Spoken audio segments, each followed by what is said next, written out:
Gloria a Dios. Buenas noches, hermanos, que el Señor les bendiga. Amén. No se preocupe, aquí estamos en la iglesia, aunque vea diferente, pero estamos a un lado. El día sábado tienen un evento aquí, entonces han hecho algunos cambios, así que solo nos hemos movido un poquito para dar la enseñanza de este día. Vamos a orar, vamos a pedir por las peticiones que el pueblo tiene. El pueblo ha presentado. Padre, te damos gracias a esta hora por tu amor, por tu fidelidad, por tu gracia, porque hasta el día de hoy, Señor, tú eres fiel a nuestras vidas. Tú eres grande. Señor, muchas veces no podemos comprender ese amor, ese cuidado que tú tienes sobre nosotros. Gracias porque dependemos de ti. Gracias porque podemos descansar en ti. Gracias, Señor, porque hasta el día de hoy tu amor y tu gracia es sobre nuestras vidas. Señor, queremos pedirte por la salud de nuestros hermanos, nuestra hermana Sara Lilian de Varillas, nuestra hermana Noemí de Calderón, Angie Flores, Mónica Enríquez. Padre, de que pongas tu mano de salud sobre sus vidas. También sobre la vida de nuestro hermano Levi Cepeda. Padre, en el nombre de Jesús, guárdalo, cúbrelo, bendícelo, a él, a su familia.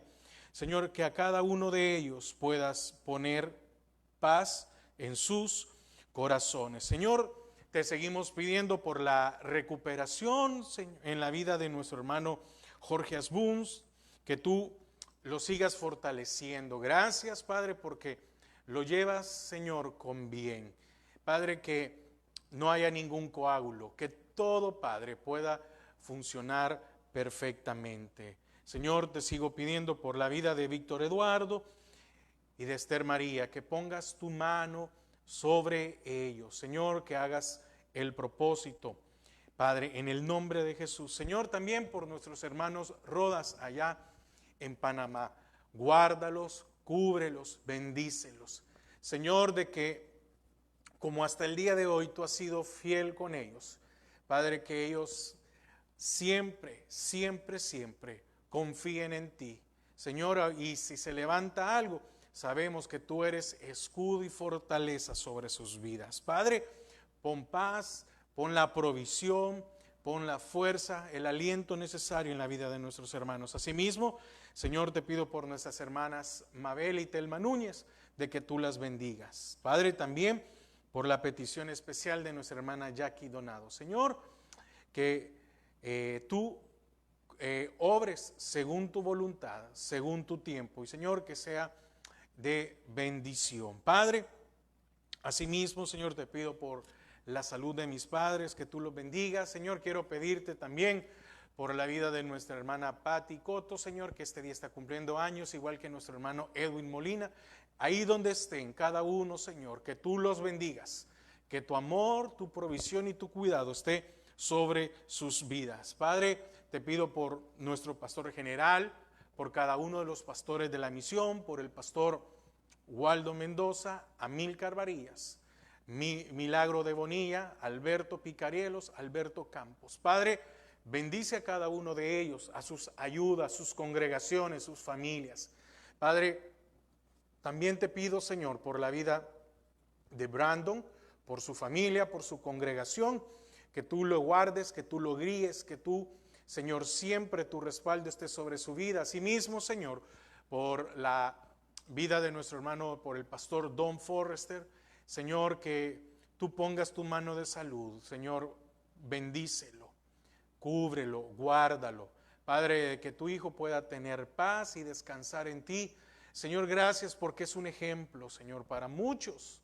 Señor, que apenas iniciamos en el ministerio, ver a un hombre que no importa por cuestiones de edad y por cuestiones de salud, siempre tiene un ánimo. Padre, gracias, gracias, gracias por tu amor y tu misericordia. Señor, te pido por tu palabra, atamos y sujetamos todo estorbo que se mueva en los aires. Amén y amén. Amén. Qué bendiciones que podemos abrir nuestras Biblias y compartir de la palabra del Señor. El día de hoy El tema es el fin de Nínive.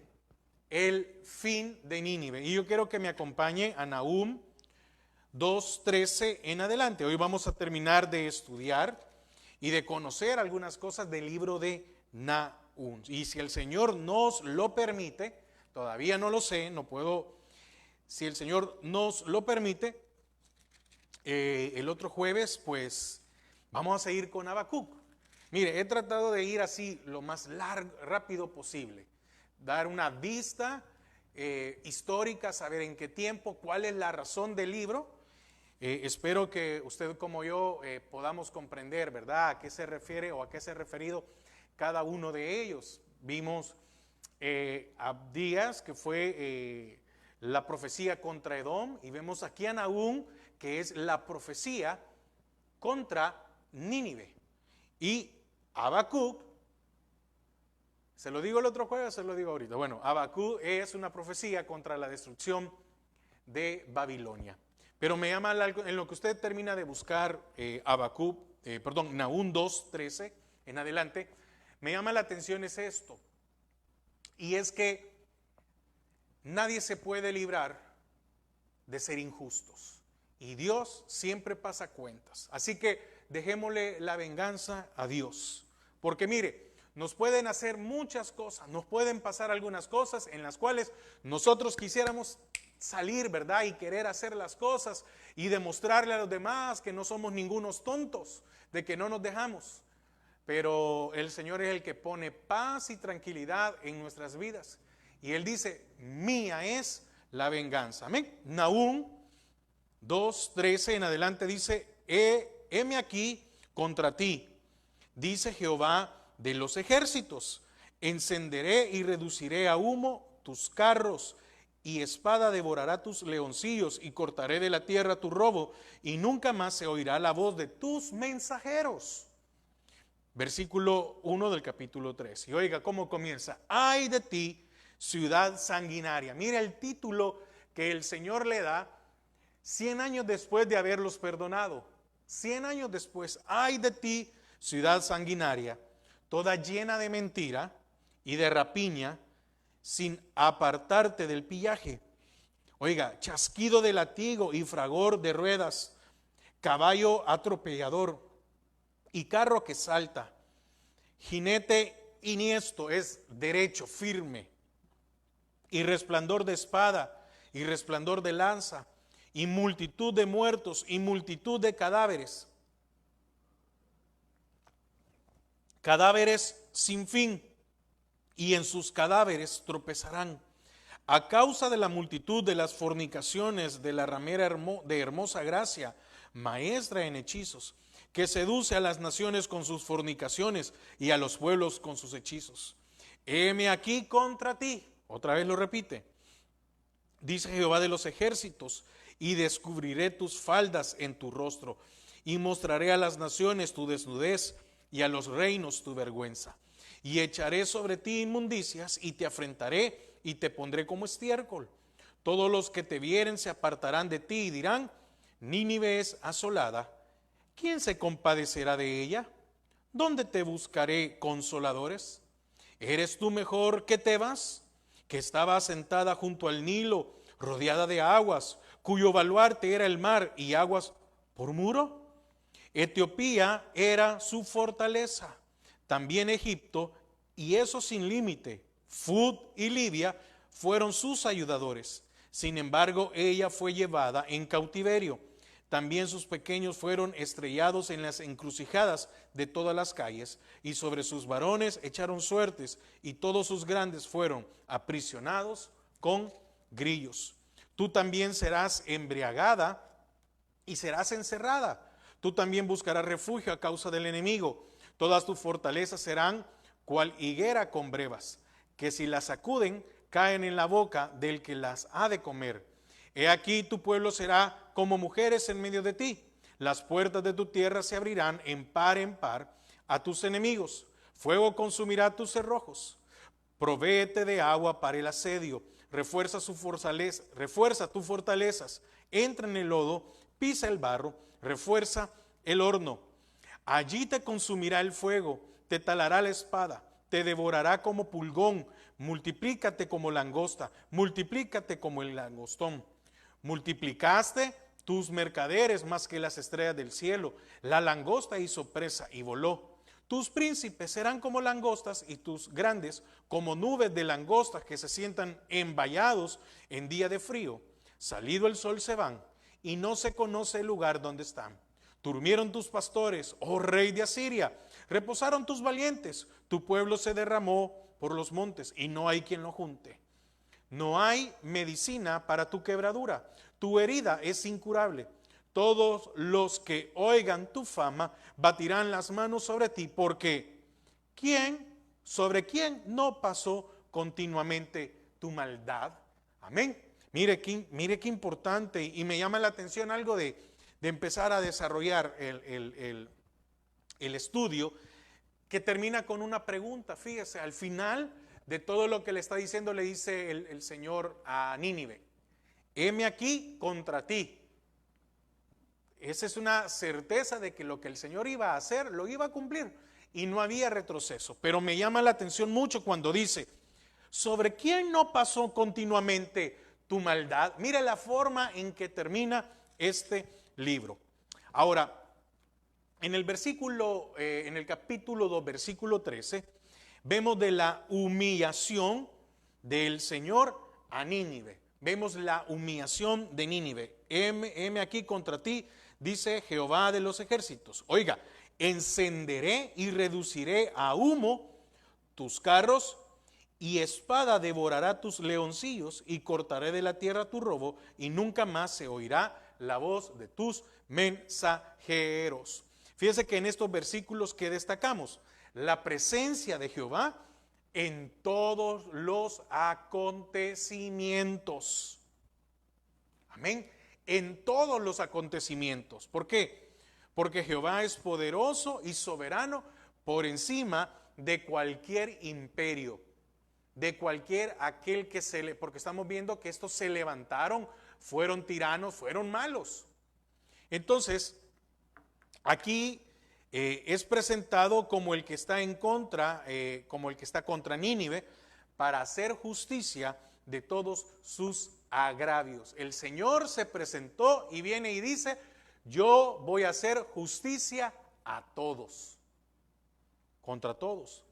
Y un comentarista dice que para él, el versículo 11 y 12, donde dice: ¿qué es de la guardia? Y habla, ¿qué es de la guarida, de los leones y de la majada de los cachorros, de los leones donde se recogía el león y la leona y los cachorros, etcétera? Fíjense que ahí dice que se está hablando como en una forma de sarcasmo, en el hecho de que lo que puedan hacer, lo que crean que tienen la capacidad, es decir, no es nada contra él. Ahora, ¿qué se le da a Nínive o qué se le promete en esta profecía?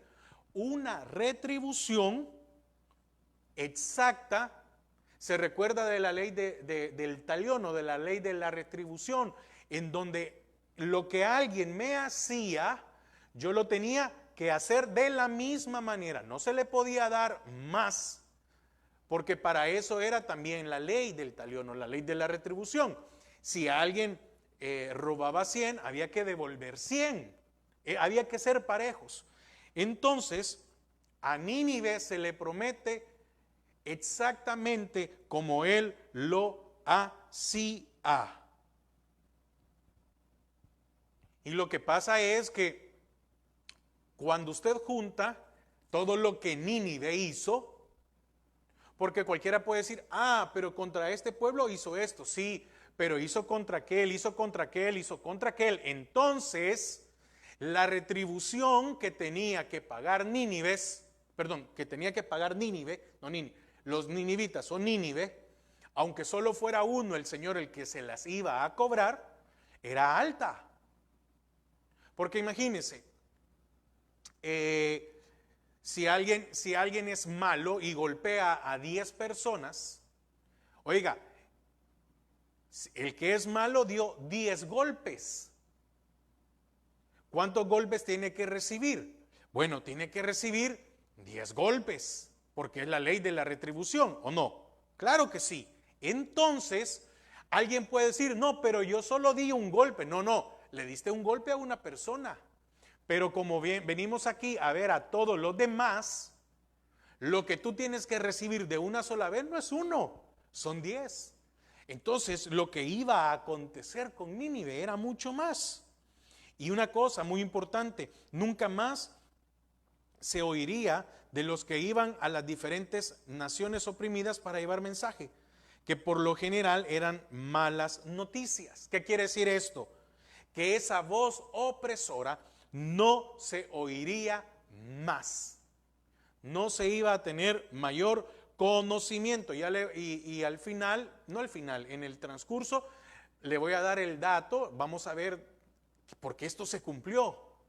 ¿Cuántos años pasaron en los cuales se vino a descubrir dónde había estado Nínive? Imagínense, había sido tanta la desolación. Capítulo 3, y dice, ay de la ciudad sanguinaria, porque así empieza la profecía. Ay de ti, ciudad sanguinaria, toda llena de mentira y de rapiña, sin apartarse del pillaje. Entonces, es una expresión de lamento por la suerte o por lo que le iba a acontecer a Nínive. Y al mismo tiempo resume el carácter de esta ciudad, una ciudad sanguinaria, así de simple, una ciudad que mataba por el gusto de matar. Siempre iba a matar, aunque algunos se rindieran, siempre los iban a matar, porque en ellos estaba el hecho de matar.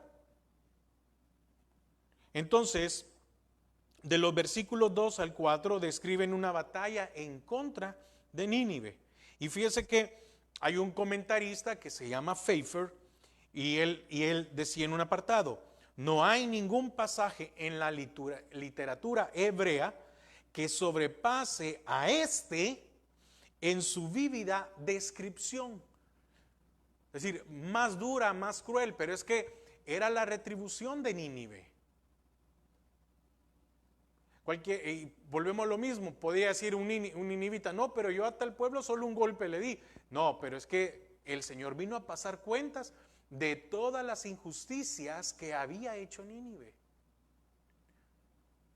Hermano, por esa razón es necesario que nosotros seamos justos, porque no sabemos en qué momento el Señor vaya a pasar cuentas con nosotros, si nosotros somos injustos, y nos las cobre todas de una sola vez.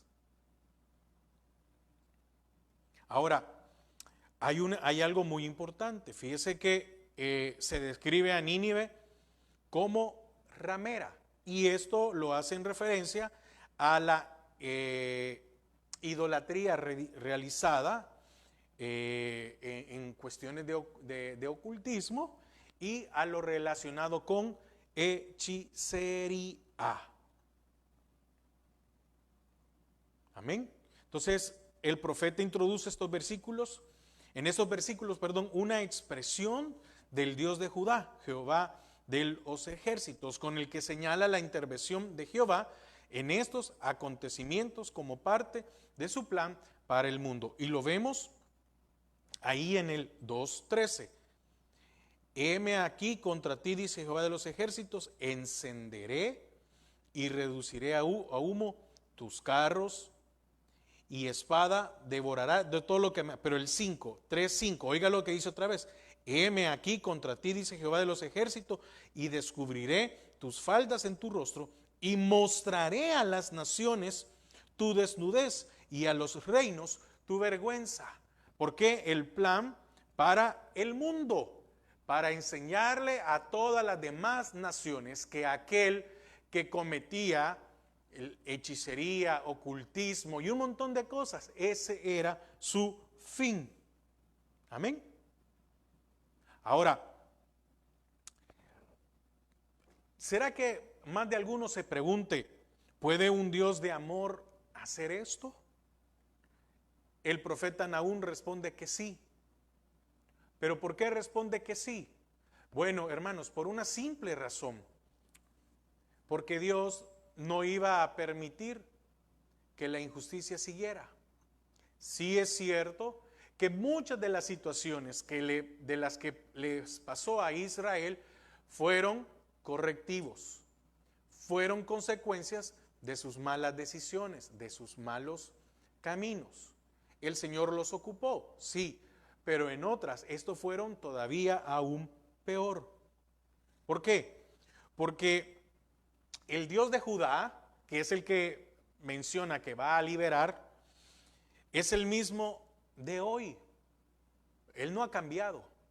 Y es por amor que Él no tolera la maldad. Por eso es que a nosotros nos exige que seamos justos. ¿Por qué? Porque Él fue justo. Usted y yo merecíamos morir. Y entonces Él tomó nuestro lugar. No es que solo nos eximió de la condenación y del castigo eterno. No, Él lo sufrió, pero que usted y yo no lo suframos no significa que nosotros podemos seguir siendo injustos, sino que al contrario, nos llama a que seamos justos. Entonces, es por amor que Él no va a impedir que gobiernos o imperios, como en este caso, se enseñoreen sobre los demás pueblos pequeños, conduciéndolos a la perdición. Y ese mismo punto sigue siendo hasta el día de hoy. Porque miren, hermanos, sin meterme en cuestiones de política, pero nos damos cuenta, ¿verdad?, de que al día de hoy siguen habiendo injusticias en este mundo. Sigue habiendo mucha gente oprimida. Y el Señor un día va a pasar cuentas con todos. No es que solo pasó cuentas porque era Israel su pueblo, sino que Él le hace justicia a todos.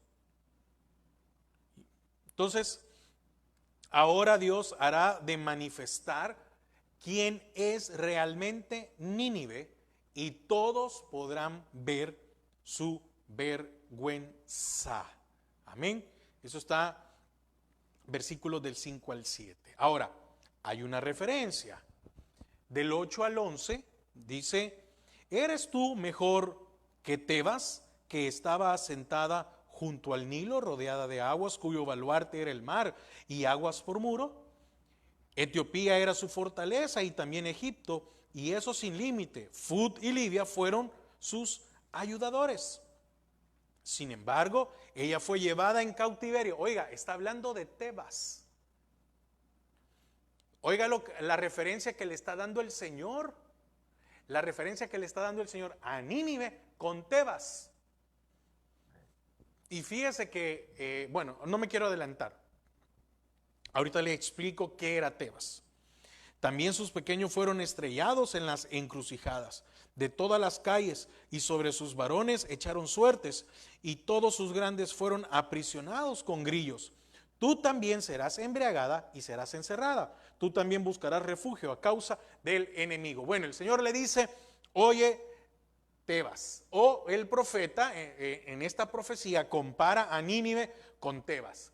¿Quién era Tebas? Bueno, fue una ciudad egipcia de mucho poder por su posición estratégica para el comercio, y ante la cual otros pueblos llegaban para pedir ayuda, creando una dependencia ruinosa para sus pobladores. Tebas también fue una ciudad que el Señor le pasó cuentas. Pero déjenme explicarle un poquito más. Tebas, que significa literalmente no Amón, era considerada como una gran obra de arquitectura y era llamada, oiga cómo era llamada Tebas, ciudad de Dios. Eso significa Tebas. Y era el centro de adoración de Amón. Increíble, ¿verdad? Además, llegó a tener buenas relaciones con sus vecinos. Estos eran más diplomáticos que en el caso de Nínive. Nínive se dice que es una ciudad sanguinaria, era una ciudad conquistadora, que llegaban y donde llegaban a matar. No llegaban a ver, ¿te rindes o no te rindes? No, no, no. Primero llegaban y mataban y después veían qué situación, ¿verdad? Y cuando ya estaban todos muertos y cuando ya estaban tirados todos en las calles y que los carros pasaban por encima de ellos, porque eran crueles, les decían, no, se iban a rendir. Bueno, mala suerte. Entonces, Tebas no fue una ciudad que se conociera por esa violencia despiadada. Ahora, pero Tebas parece que se consideraba más poderosa que Nínive. Más poderosa todavía, por cuestión de cultura. Tenía mejor cultura. Tenía más sabios. Miren, un montón de cosas que podríamos decir que era más y más y más y más y más y más que todo lo demás. Habían sabios. Habían sabios. Entonces era una ciudad más cosmopolita. Y en cambio Nínive podríamos llegar a entender que era una ciudad más ruda.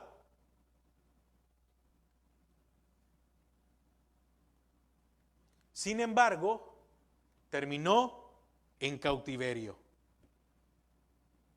¿Por qué? Por la idolatría también, por la hechicería, por todas las cosas. Y fíjese que Tebas fue capital de Egipto y buscando algunas en cuestiones de historia, tratando de ver, de encontrar algo. Se cree que aproximadamente entre el año 2050 al 1070 antes de Cristo, quiere decir que durante mucho tiempo, mucho tiempo, ¿cómo se llama? Fueron la capital de Egipto. Por eso dice, ¿eres tú mejor que Tebas, que estaba asentada junto al Nilo, rodeada de aguas, cuyo baluarte era el mar? Se cree que esta parte de Egipto en donde está del río, pero si no estoy mal, no me quiero equivocar, también da a la parte del Mediterráneo, por ahí estaba ubicada, exactamente donde ahorita no me recuerdo, rodeada de aguas, cuyo baluarte era el mar, y aguas por muro. Oiga, dice, Etiopía era su fortaleza. Habla de Etiopía, era la fortaleza. También Egipto. Y eso sin límite. Fut y Libia fueron sus ayudadores. ¿Quién es Fut? Un hijo de Caín o de Canaán. No sé si Caín o de Canaán, uno de los dos. Entonces, Fut es el que, ¿cómo se llama? Fut es el que fundó Libia. Entonces, Libia la funda ¿quién? De la descendencia de Caín. Ahora, cuando usted empieza a ver y empieza a darse cuenta quién es el fundador de tal lugar, ¿quién había sido el fundador de Nínive? Nimrod. ¿Y de dónde viene Nimrod? De Caín. ¿De dónde viene Fut? De la descendencia de... Así es todos. Entonces, ¿qué es lo que le dice en la profecía con respecto a Nínive, comparándolo con Tebas? Que iba a terminar de la misma manera y quizás peor, porque como ellos sí habían sido sanguinarios, pues la situación de Nínive es comparada, oiga, con la de una prostituta. Oiga la comparación a la cual le pone, que basa su poder en la seducción y el engaño, ofreciendo placeres pasajeros, y que es colocada ante el público en ridículo en un espectáculo burlesco para quienes la observan. Quiere decir que Nínive podía comportarse y decir que sí a todo y después traicionar. Que dure, digamos, oiga cómo trata el Señor a Nínive, la comparación. ¿Por qué? Porque, vuelvo otra vez, como lo de ramera o prostituta, ¿verdad? Qué fuerte. Porque basaba su poder en la seducción y engaño, ofreciendo placeres pasajeros. No te va a ir bien, y después era arrasar con todo. Entonces, dice que el Señor iba a exponer a las naciones a Nínive para que se dieran cuenta que la belleza de Nínive era fantasía y apariencia, por lo cual serían desengañados y nadie iba a tener compasión de ella. Nadie iba a tener compasión de Nínive por lo sanguinario que habían sido. Fíjese, entonces, esta imagen muestra la divinidad de Nínive. Aunque ellos se creían poderosos, ante el Señor eran débiles.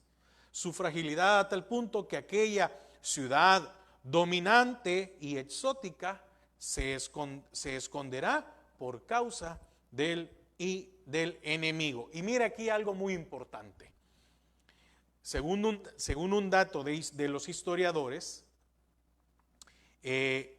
nada se supo de la ubicación de Nínive hasta el año de 1842 después de Cristo.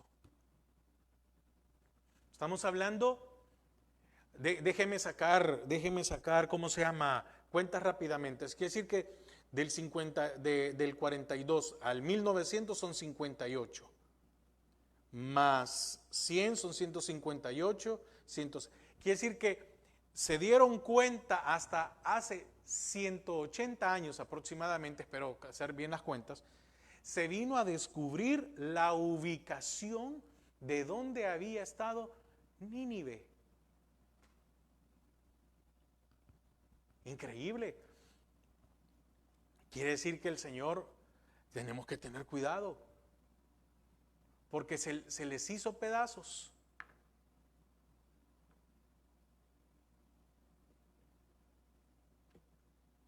Tuvieron la oportunidad. El Señor les dio la salvación y no lo aprovecharon. Amén.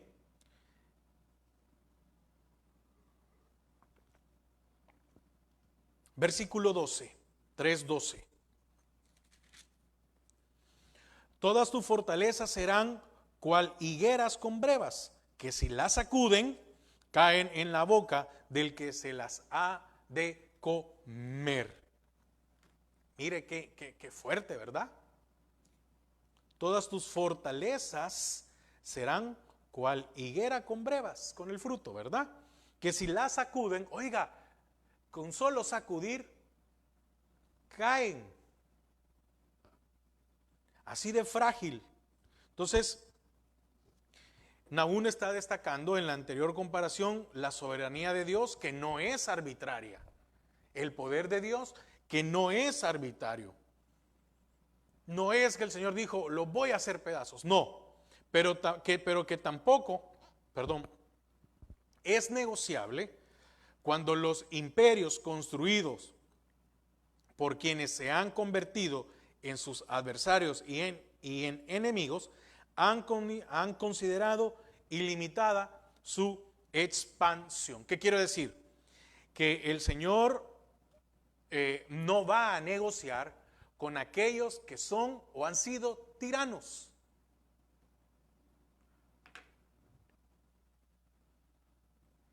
¿Qué responsabilidad tiene aquel que se mete a ser presidente de un país? Mire, y también el pueblo, los que son parte de. Qué difícil, ¿verdad? Qué duro. Por eso nosotros debemos de entender algo, la política no es para un creyente. ¿Por qué? Porque no hay teocracia. Y porque el corazón del hombre es engañoso.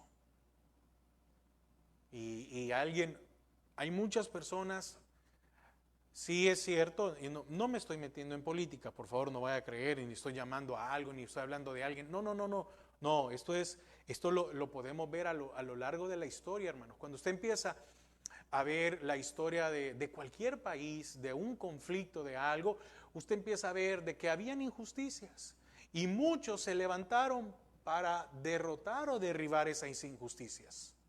Pero ¿qué sucedió? Con el tiempo se volvieron iguales o peores. Y eso lo vemos repetido. ¿Por qué? Porque el corazón del hombre es engañoso y un corazón sin Dios, pues es llevado de un lado para otro. Entonces, qué difícil. Ahora, ¿por qué le digo esto? Porque aquel rey que se arrepintió con el mensaje de Jonás, ¿qué tuvo que haber pasado con el que le siguió?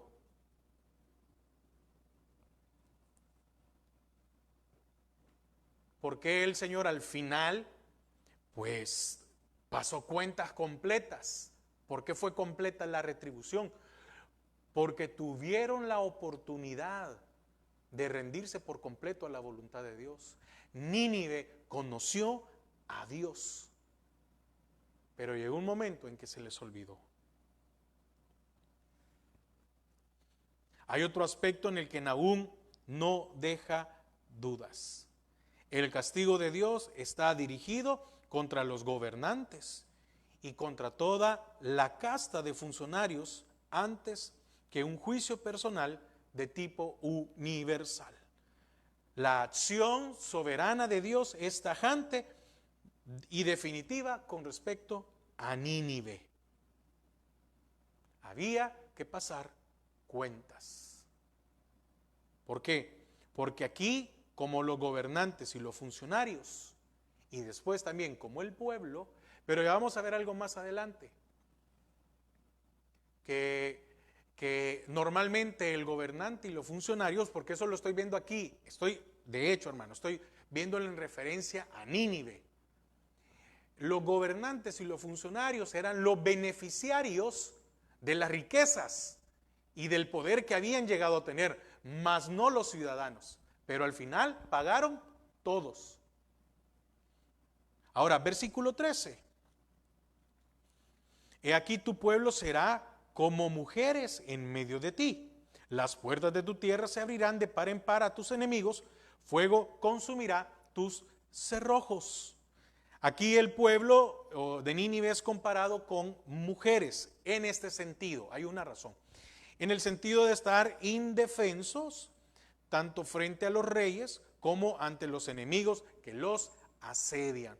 Hermanos, es biológicamente, porque no hay otra forma de definir esto. Biológicamente, la mujer tiende, porque no todas tienen la misma constitución, pero normalmente la mujer tiende a ser más indefensa con respecto a la fuerza de un hombre. Entonces, el Señor está ocupando aquí una figura para decirle a Nínive de que el pueblo de Nínive, porque al final los que pagan las consecuencias también son el pueblo. Las malas decisiones del gobernante como los funcionarios, ¿a quién se llevan entre las patas? Al pueblo. Entonces, eso le estaba diciendo el Señor a Nínive, que el pueblo iban a estar indefensos tanto frente a los reyes como ante los enemigos que tenía Nínive. ¿Por qué? Porque no todo el pueblo era beneficiario de las conquistas y los éxitos comerciales de Nínive. Recuerde, Tebas era como una ciudad más clasista. Era poderosa económicamente, pero más clasista. Nínive era ruda y sanguinaria. Entonces hay una clara diferencia, ¿verdad? Entonces, la diferencia entre los que gobiernan y el pueblo se nota en la descripción del profeta sobre la destrucción, ya que menciona grupos socioeconómicos específicos y de importancia para la estructura del imperio. Por ejemplo, versículo 16, oiga lo que dice.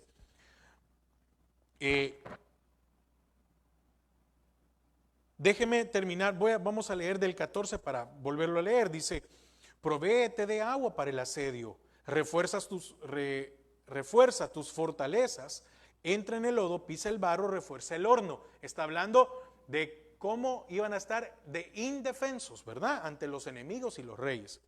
Allí te consumirá el fuego, te talará la espada, te devorará como pulgón, multiplícate como langosta, multiplícate como el langostón. Pero oiga de lo que había hecho Nínive, de ese grupo socioeconómico o de la estructura socioeconómica. Dice, multiplicaste tus mercaderes más que las estrellas del cielo. La langosta hizo presa y voló.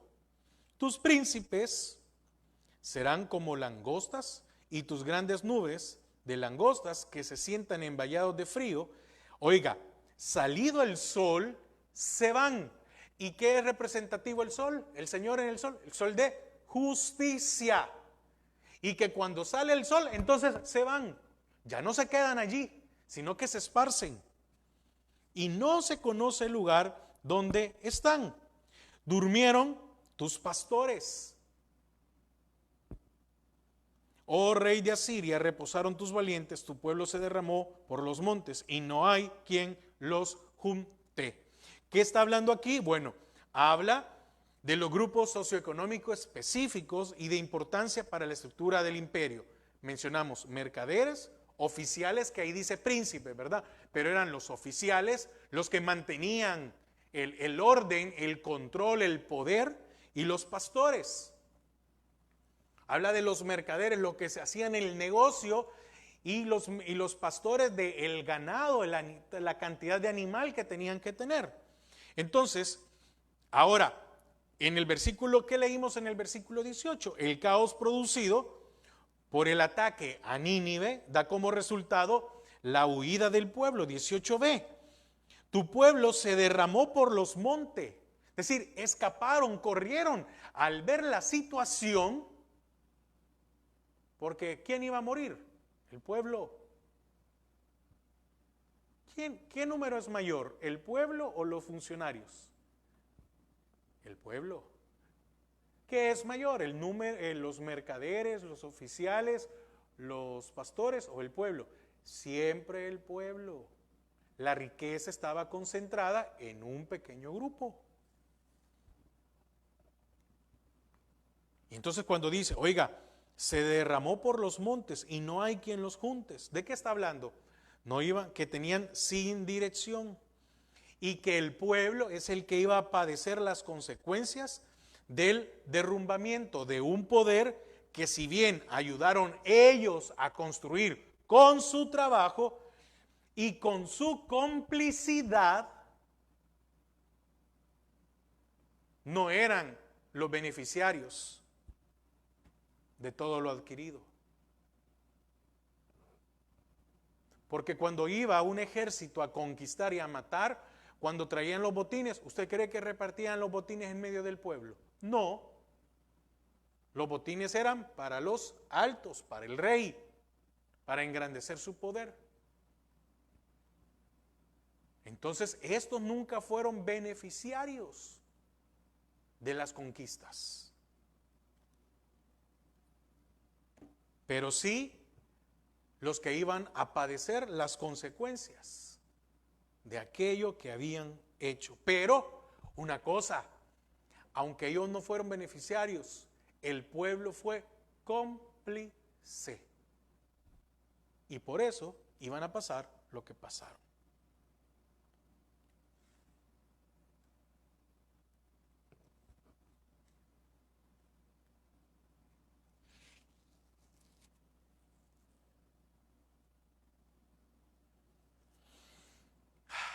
Duro, ¿verdad, hermanos? Duro. Ahora, hay una mayor claridad sobre el carácter de los ninivitas, y esta lo ofrecen aún al usar la figura de las langostas, que eran familiares en la mente del oriental. Normalmente cuando hemos hablado sobre la langosta, verá que se aplica a los estragos producidos por un ejército invasor. Cuando se habla, dice, van a ser como langostas, normalmente lo referimos, como lo vimos allá en Joel, que llegaban a destruir, ¿verdad? Pero aquí la usa luego para describir la rapacidad de los ninivitas en querer tomar cosas para ellos. Quiere decir que ellos mismos iban a destruirse internamente. ¿Por qué? Versículo 16, para tener un poquito más. Multiplicaste tus mercaderes más que las estrellas del cielo. La langosta hizo presa y voló. La langosta hizo presa y voló. Entonces, había una gran cantidad de mercaderes, escribas y contadores que se amontonaban diariamente para sostener la marcha del sistema financiero de Nínive. Trabajaban diario para sostener esto. Pero como las langostas se dispersan cuando el sol calienta sobre ellas, así huyeron o huyen los mercaderes de Nínive cuando llega el ataque de sus enemigos. Quiere decir que ellos mismos despojaron unos a otros para llevarse dinero, posesiones, etcétera, y todo lo demás. Porque cuando llegó el ataque de los enemigos, esto lo que hicieron fue: yo voy a librar mi vida y me voy a llevar lo que sea necesario. Entonces, versículo 19. No, mire qué interesante. No hay medicina para tu quebradura. Tu herida es incurable. Todos los que oigan tu fama batirán las manos sobre ti, porque sobre quién no pasó continuamente tu maldad. Nahum enseña que Dios destruirá a todos los que aceptan la maldad como algo natural y proporciona corrección para la falsa enseñanza y la falsa doctrina del pueblo. Ahorita estoy leyendo una nota de la Biblia Scofield que está en Nahum. No me estoy inventando yo esto, por si la quiere, usted tiene Scofield, ahí la puede leer. Dice: aquellos que critican a Nahum por ser severo e insensible, deberían preguntarse si alguna vez se han sentido moralmente indignados por las injusticias atroces y las crueldades de su propia época. Amén. Fue muy duro. Nahum termina siendo enfático en el carácter irreversible de la venganza de Jehová sobre Nínive y Asiria, sobre el imperio. Esta venganza de Jehová era irreversible. En esta ocasión no hay remedio. Así empieza el 19. Dice: no hay medicina para tu quebradura. ¿Por qué? ¿Por qué no hay remedio? ¿Por qué hoy no hay ocasión o posibilidad de arrepentimiento? Porque 100 años atrás se le dio la oportunidad de remedio y no lo despreciaron con el tiempo. Se les había dado ya la posibilidad de arrepentimiento y lo volvieron a hacer. Entonces, todos ahora se iban a burlar y habría alivio para quienes padecieron la maldad de Asiria. ¿Por qué? Porque nadie más iba a volver a escuchar esa voz opresora. Nahum termina paralelamente con la desaparición de Nínive, con lo cual se convierte en un mensaje de esperanza para aquellos que padecen la opresión de un imperio, y da a entender que no durará para siempre, pues Jehová de ninguna manera dará por inocente al culpable. Nínive desapareció literalmente en el año 612 antes de Cristo. Y dice que fue descubierto el lugar 1842. Haga las sumas. Aproximadamente 2400 años, aproximadamente, un poco por ahí. Quiero concluir.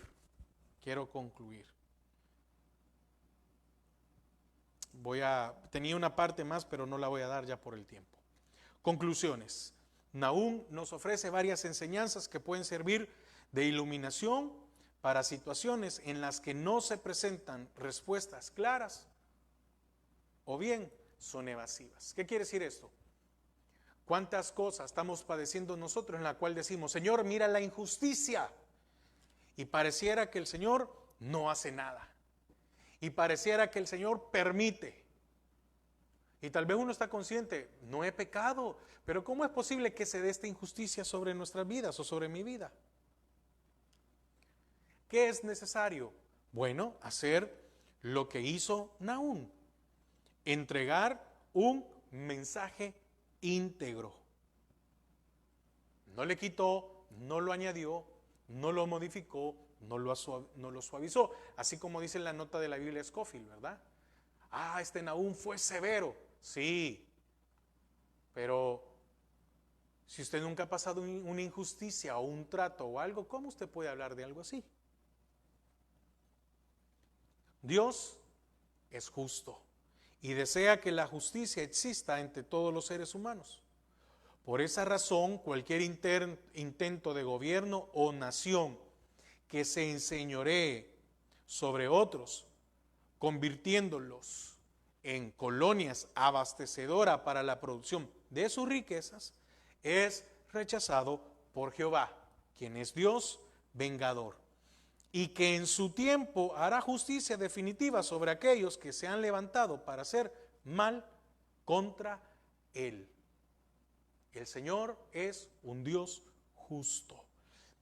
El Señor fue fiel a su pacto, el pacto que había hecho con su pueblo.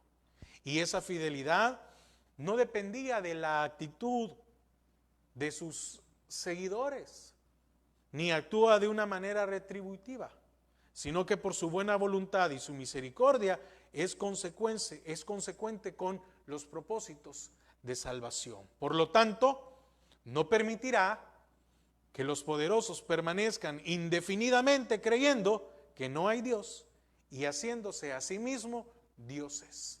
O en otras palabras, no permitirá que aquellos crean que se van a salir con la suya y que no va a haber una justicia divina.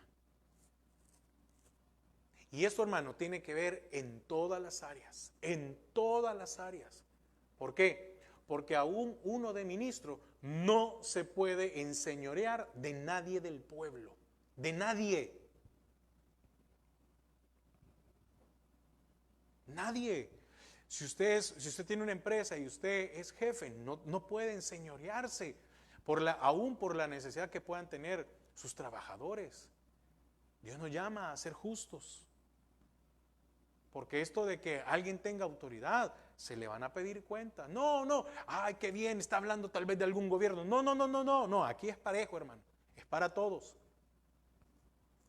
Dios pasa justicia aún y más a sus hijos cuando son o somos injustos. Dios es soberano sobre todos los reinos de la tierra. Por esta razón, como Él es soberano en todos los reinos de la tierra, Él interviene en los hechos que cambian la historia de opresión y sufrimientos que pueblos enteros han padecido. Porque sus acciones están relacionadas con su propósito eterno. Dios no es arbitrario, no es caprichoso, por el contrario. ¿Qué vemos en las acciones del Señor? Vemos la santidad, la justicia y el amor, que son sus características. ¿Qué más? Dios es directo en sus juicios. Cuestiona la legitimidad alcanzada por gobiernos injustos que han edificado imperio o poder sobre la sangre de los débiles, que sus estructuras y organizaciones han alcanzado tal estabilidad que son consideradas por ellos mismos o por otros como eternas.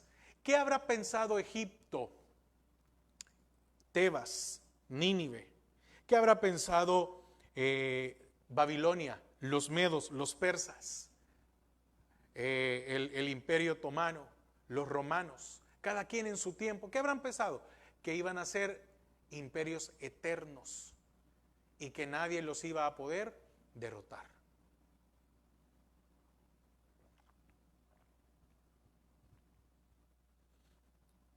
Jehová en su tiempo demuestra la inutilidad o los pocos frutos o lo inservible de sus estructuras. de lo inútil de sus logros, porque no han correspondido con la existencia de la paz que el mundo siempre ha buscado. Estoy hablando en un punto general, ¿verdad? Estoy hablando de lo que pasó con estos.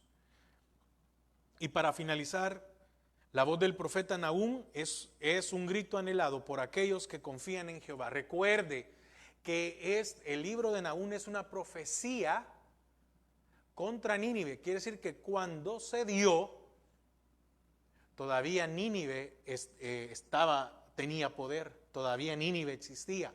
Era una esperanza que necesitaba escuchar Judá. Por eso es que está hablando en futuro, porque era una profecía. Entonces la voz del profeta Nahum es un grito anhelado por aquellos que confían en Jehová. Era un grito anhelado por el pueblo de Israel en aquel tiempo, o por el pueblo de Judá en aquel tiempo, que necesitaba escuchar esto, porque eran oprimidos y que ellos creían en la acción de Dios como un Dios celoso y vengador contra los que maquinan el mal, creando condiciones difíciles para la verdadera comunión entre los hombres y de estos con Dios. ¿Qué era? ¿Qué era la profecía de Nahum? Un grito de esperanza. ¿Por qué? Porque no puede dejarse pasar inadvertido. Pues el anuncio de Nahum fue, y mire qué interesante, verificado históricamente en la destrucción de Nínive. Nínive fue destruido, confirmando así la fe en la actuación de Jehová en la historia. Amén. Entonces, ¿hay injusticias? Sí. No son eternas. ¿Han habido injusticias sobre nuestras vidas? No se preocupe, déjele eso en las manos de Dios. Él es el que va a tomar venganza por nosotros, no nosotros. No nos metamos en cosas que no nos corresponden. Y el Señor que nos dé la salida. Amén. Yo espero que el Señor haya hablado a nuestras vidas y mire qué importante conocer a Nahum, ¿verdad?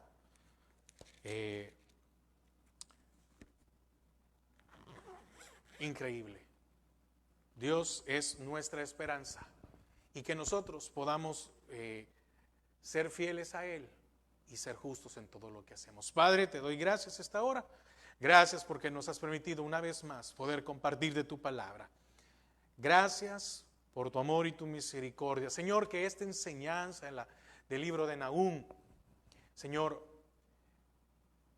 quede en nuestros corazones, en que tú no dejas pasar ninguna injusticia, que nosotros podamos ser justos, que podamos ser justos con los demás, que no se nos pase por la mente, que no cambie nuestra alma, nuestro corazón, en querer enseñorear de aquellos que son débiles o de aquellos que están en necesidad.